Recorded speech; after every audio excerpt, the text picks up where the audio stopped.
ब्रह्म तस्मै श्री गुरुवे नमः।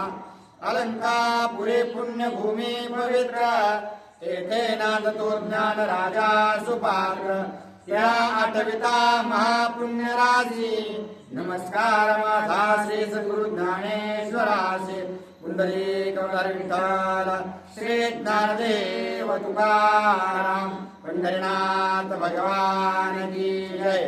प्रभु रामचंद्र भगवान की जय। पवनसूत हनुमान महाराज की जय। शांति ब्रह्म एकनाथ महाराज की जय। रेणुका माता की जय।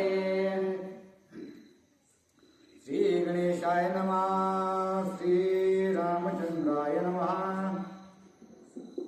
अरण्यकांडा झाले निरूपण श्रीरामे केले संपूर्ण आता किष्किंधा कांड कथन श्री रघुनंदन स्वयंवदवी रामचंद्र भगवान की जय। तर असणारे एकनाथ महाराज आपल्याला सांगू लागलेले आहेत की प्रभू रामचंद्राच्या आशीर्वादानं जे काही अरण्यकांड आहे ते असणारे या ठिकाणी पूर्ण झालेलं आहे आणि त्याच प्रभू रामचंद्राच्या आशीर्वादानं आता मी असणारा किष्किंधा कांड लिहिण्यासाठी सुरुवात करत आहे असं एकनाथ महाराज सर्व श्रोत्यांना सांगू लागलेले आहे। माझ्या अंगी मूर्खपण त्या मज करवी रामायण श्रीराम वदवी आपण निग्रहोन निज बळे। आणि मी असणारा अतिशय मूर्ख अशा प्रकारचा आहे परंतु प्रभू रामचंद्र असणारे त्या ठिकाणी माझ्या पाठीमागे लागलेले आहे। त्यांचा आशीर्वाद असणारा माझ्या डोक्यावर त्यांचा हात आहे त्याच्यामुळे असणारा हे जे काही रामायण असणारा मी लिहू लागलेलो आहे हे सर्व काही प्रभू रामचंद्रांची कृपा आहे असं असणारा एकनाथ महाराज सांगू लागलेले आहे। सांडोने राम कथा लेखन मज करिता गमना गमना मार्गी श्रीराम रामायण स्वय संपूर्ण प्रकाशी। आणि मी जर असणारा रामायण लिहायचं सोडून जर कुठं बाहेर गेलो जिकडं जाईल तिकडं असणारा प्रभू रामचंद्र ज्याच्याकडे बघेल तिकडं असणारा मला रामायण दाखवू लागलेले आहे आणि जिकडं बघेल तिकडं असणारा मला रामायणच रामायण दिसू लागलेला आहे। त्यामुळं असणारा प्रभू रामचंद्राचा आशीर्वाद मला लाभलेला आहे म्हणून असणारे पुढचं किष्किंधा कांड लिहिण्याची शक्ती सुद्धा मला प्रभू रामचंद्रांनी दिली असं एकनाथ महाराज सांगू लागलेले आहे। करू बैसता भोजन ग्रासो ग्रासी स्मरे रघुनंदना मागे घालुनी जेवण राम रामायण स्वयंवदवी। आणि जर मी जेवायला बसलो तर घासा घासात मला असणारे प्रभू रामचंद्र दिसू लागतात मला दुसरं काहीच दिसत नाही त्यामुळं स्वतः प्रभू रामचंद्र माझ्याकडून असणारं बसून रामायण लिहून घेतात असं असणारं एकनाथ महाराज सांगू लागलेले आहेत। पाहो जाता निज स्वभावी श्रीराम रामायण स्वयंवदवी ववी चढीत दावनी ववी कथा वदवी श्रीराम। आणि माझ्याकडून जरी असणार त्या ठिकाणी हृदयातून काही निघेना झालं तर स्वतः प्रभू रामचंद्र माझ्या हृदयामध्ये जाऊन असणार एक एक ओवी फोडण्याचं कार्य करू लागलेले आहेत। मला जर काही चुकलं तर त्या ठिकाणी प्रभू रामचंद्र मनानेच असणार एक एक ओवी माझ्याकडून रचून घेऊ लागलेले आहेत असं एकनाथ महाराज सांगत आहेत। बोलो जाता फुकट कहाणी त्याची राम कथा होय वाणी वाचा किळले रामायणी वचना वचन श्रीराम। आणि माझ्या प्रत्येक शब्दात असणारा प्रभू रामचंद्राशिवाय दुसरं काहीच येत नाही। मी जे असणारा व्यर्थ जरी बोलायला गेलो तरी रामायणाशिवाय माझ्या मुखातून काहीच निघत नाही असं असणारा एकनाथ महाराज सर्व श्रोत्यांना सांगू लागलेले आहे। निजलो असता स्वप्ने पूर्ण श्रीराम दाखवी रामायण आपुले गुह्य निरूपण सांगे आपण बोलोनी। आणि जर मी एखाद्या वेळेस झोपलो आणि झोपल्यानंतर स्वप्नात प्रभू रामचंद्र माझ्या येऊ लागलेले आहेत आणि स्वप्नात येऊन कशा प्रकारे काय कृत्य झालेलं आहे कशा प्रकारे रामायण घडलेलं आहे सर्व गोष्टी असणाऱ्या मला इत्यंभूत प्रभू रामचंद्र स्वप्नात येऊन सांगतात आणि त्यांनी स्वप्नात सांगितल्यामुळे मला लगेच असणारं उठून रामायण लिहावंसं वाटतं असं एकनाथ महाराज आपल्याला सांगत आहेत। केले असता सुषुप्ती शयन श्रीराम तापटी पाठी आपण मने लिही वेगी रामायण वृथा नियोजन लाभ काही. आणि एखाद्या वेळेस असणारा सुसुप्ती अवस्था म्हणजे असणारा मी गाढच झोपेत गेलो, मला काहीच कळेना झालं, तर तिथं स्वतः प्रभू रामचंद्र येऊन मला थापटून असणारा उठवतात की या झोपीमध्ये काहीच ठेवलेलं नाही, सर्व काही असणारं व्यर्थ आहे, उठ पटकन असणारं जे रामायण आहे ते पूर्ण कर, असं मला स्वतः प्रभू रामचंद्र सांगतात. असं एकनाथ महाराज आपल्याला सांगत आहेत. रामायण लिहावयासाठी श्रीरामे पुरविली पाठी. श्रीराम संचरोनी पोटी दाटी लिहवित. आणि रामायण लिहिण्यासाठी असणारं प्रभू रामचंद्र हे माझे पाठीराखे असल्यामुळे असणारं हे जे काही रामायण आहे ते मी लिहू शकत आहे. आणि मला जागोजागी असणारं कुठं जरी माझं पाऊल रामायणापासून थोडं लांब गेलं तरी ते ओढून आणण्याचं कार्य असणारं प्रभू रामचंद्र करतात, म्हणूनच ही कथा घडू लागलेली आहे, असं असणारं एकनाथ महाराज सांगतात. मी तव निज निद्रा डुल्लत ग्रंथ लिहाविता श्री रघुनाथ. माझ्या कवित्वाचा इत्यर्थ करता समर्थ श्रीराम. मी असणारा ग्रंथ लिहू लागलेलो आहे, परंतु याच्या माग असणारा पूर्ण जे काही श्रेयाचं आहे ते असणारं प्रभू रामचंद्रांना जातं, कारण मी फक्त या ठिकाणी कटपुतळी सारखा आहे.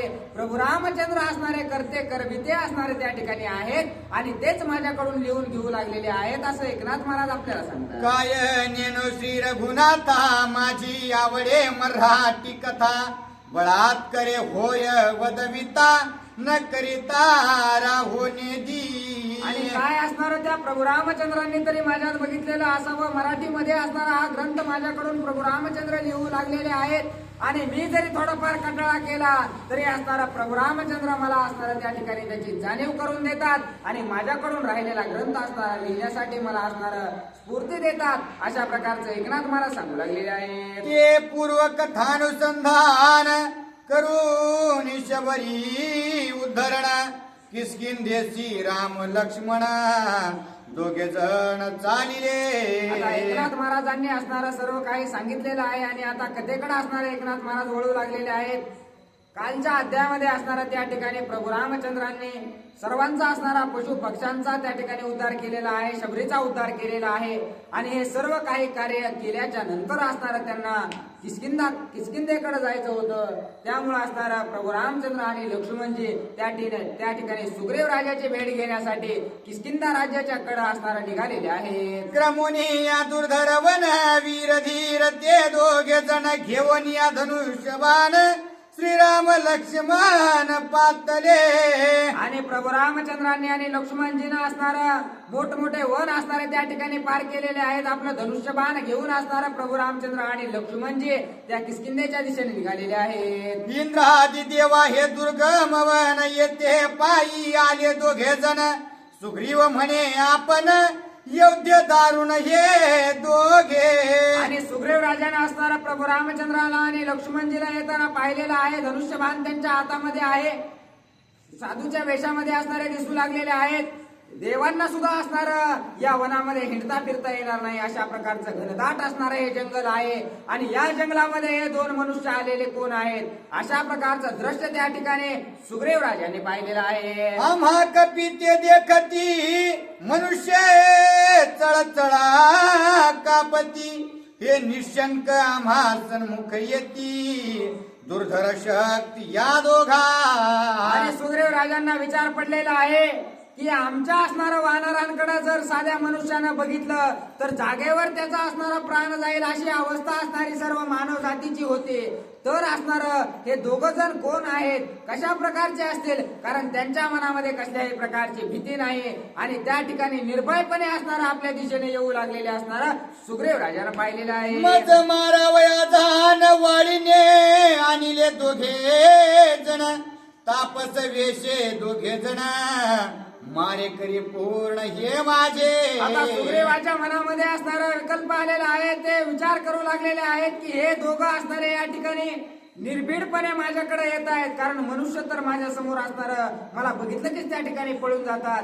पण हे जर एवढ्या बिनधडक अशा प्रकारचं माझ्याकडे धनुष्यबाण घेऊन येऊ लागलेले आहेत, तर हे कार्य असणारं निश्चित माझ्या भावाचं वाळीचं असावं. कारण त्या ठिकाणी त्यानंच या दोघांना मला मारण्यासाठी वनामध्ये हे मनुष्य पाठवलेले असावेत, असा विचार सुग्रीव राजाच्या मनामध्ये आलेला आहे. ऐसे बोलोनी प्रधानां प्रती सुग्रीव भयभीत चित्ती येथील साडावी शीघ्र वस्ती शीघ्र गती पळावे. आणि अशा प्रकारचा विचार मनामध्ये आल्याबरोबर सुग्रीव राजांना सर्वांना आदेश दिलेला आहे, पटकन असणाऱ्या या ठिकाणाहून आपला सर्व पसारा असणारा आवरा आणि आपल्याला या ठिकाणावर राहायचं नाही, आपलं ठिकाण असणारं लगेच बदला, असा आपल्या चारही प्रधानांना आदेश त्या ठिकाणी सुग्रीव राजांनी दिलेला आहे. ऐसे सुग्रीव बोलोन दृष्टी देखता राम लक्ष्मण वेगी करोनी उड्डाण पळे आपण गिरी गवारी. आणि अशा प्रकारचं सर्वांना बोललेले आहेत. प्रभू रामचंद्रांना लक्ष्मणजीला लांबूनच पाहिलेलं आहे, पाहिल्याबरोबर असणार उड्या मारून त्या ठिकाणाहून असणार मोठमोठ्या पर्वतावर उड्या मारून प्रभू रामचंद्रांपासून लांब असणार सर्वजण पळू लागलेले आहे. सुग्रीव सवे चौघे प्रधान आणि वानर लहान सान अवघे सवेग पलायमान वने उपवने लंघिती. आणि राजा पळाल्याच्या नंतर त्या ठिकाणी कोण राहणार आहे, तिथं होतेच किती सुग्रीव राजा होते आणि त्यांचे 4 प्रधान आणि थोडे छोटे लहान असणारे त्या ठिकाणी काही वानर सेना असणारे त्यांची होती. हे सर्वजण असणारे सुग्रीव राजांनी असणारा पळ काढल्याबरोबर सर्व असणारे त्या वनामध्ये झाडावर उड्या मारत पर्वतांवर उड्या मारत त्या प्रभू रामचंद्रांपासून लांब पळू लागलेले आहे. एक निघाले गिरी कंदरी एक पळाले पर्वत शिखरी श्रीराम देखोनी धनुर्धारी अनाना परी वानरा. आणि या सर्वांना असणारे प्रभू रामचंद्र आणि लक्ष्मणजीच्या हातामध्ये धनुष्य बघितलेलं होतं म्हणून भीती वाटू लागलेली होती.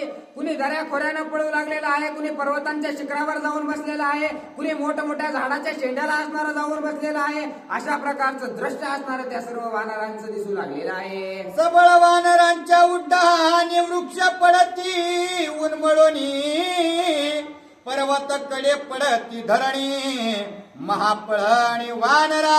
आणि असे असणारे त्या ठिकाणी पळालेले आहेत, कारण शूरवीर अशा प्रकारचे वानर सेना होते. कारण त्यांचे जे 4 प्रधान होते त्यांच्यात हनुमानजी सारखा असणारा एक प्रधान त्यांचा होता. एवढे बलाढ्य अशा प्रकारचे त्यांचे प्रधान होते.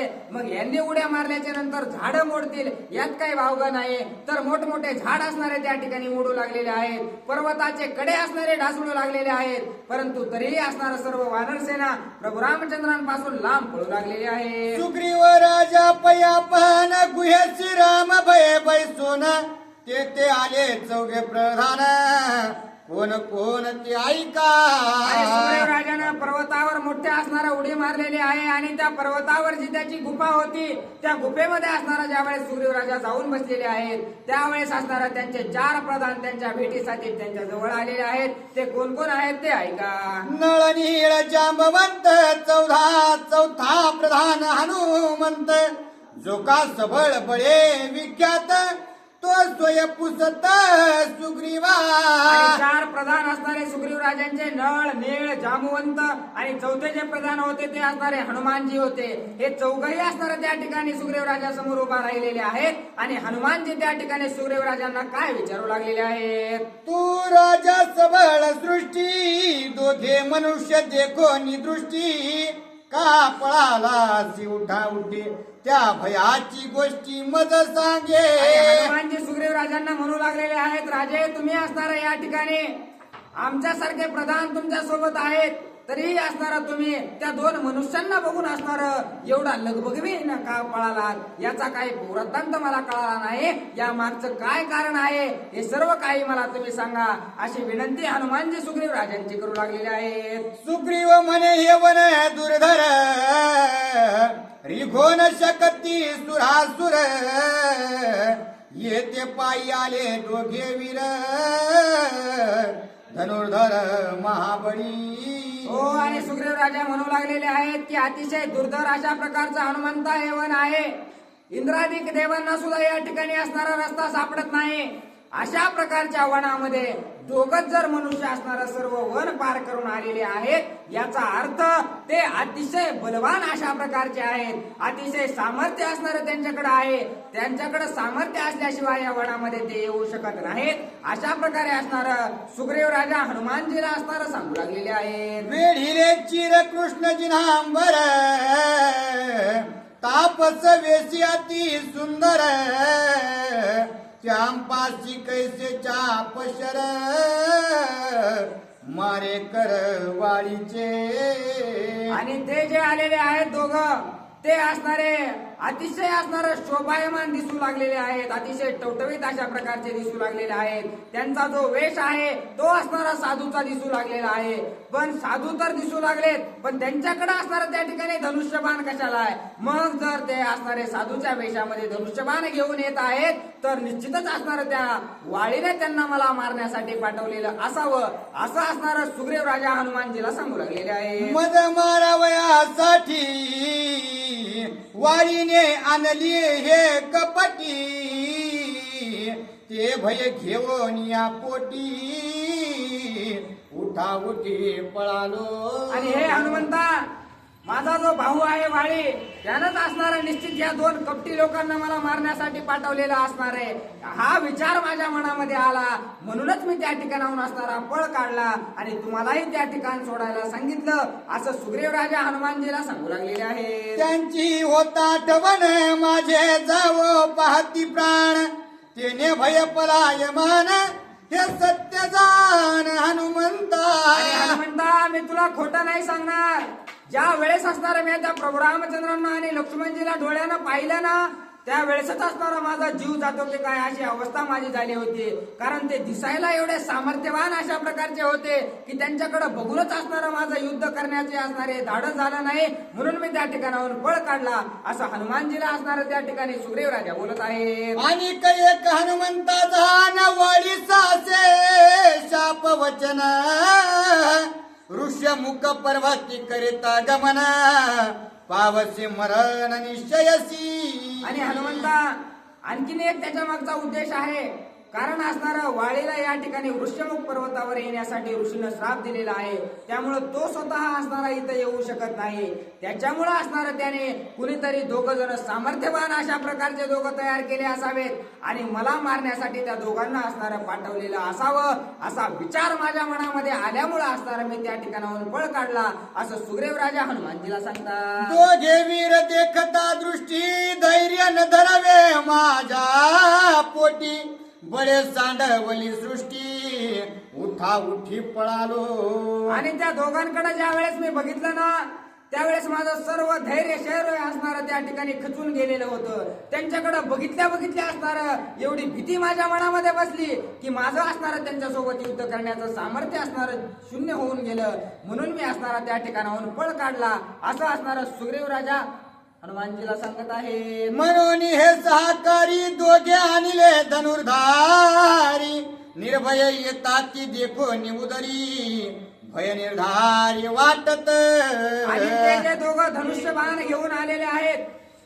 त्यांच्याकडे असणारं पाहिल्याच्या नंतर कसल्याही प्रकारची भीती असणारी त्यांच्या मनामध्ये नव्हती, कसल्याही प्रकारची चिंता असणारी त्यांच्या मनामध्ये नव्हती. ते ज्या वेळेस असणारं मी पाहिलं त्यावेळेस असणारं मला एका क्षणासाठी असणारं अतिशय भीती माझ्या मनामध्ये निर्माण झाली, असं असणारं सुग्रीव राजा हनुमानजीला बोलत आहेत.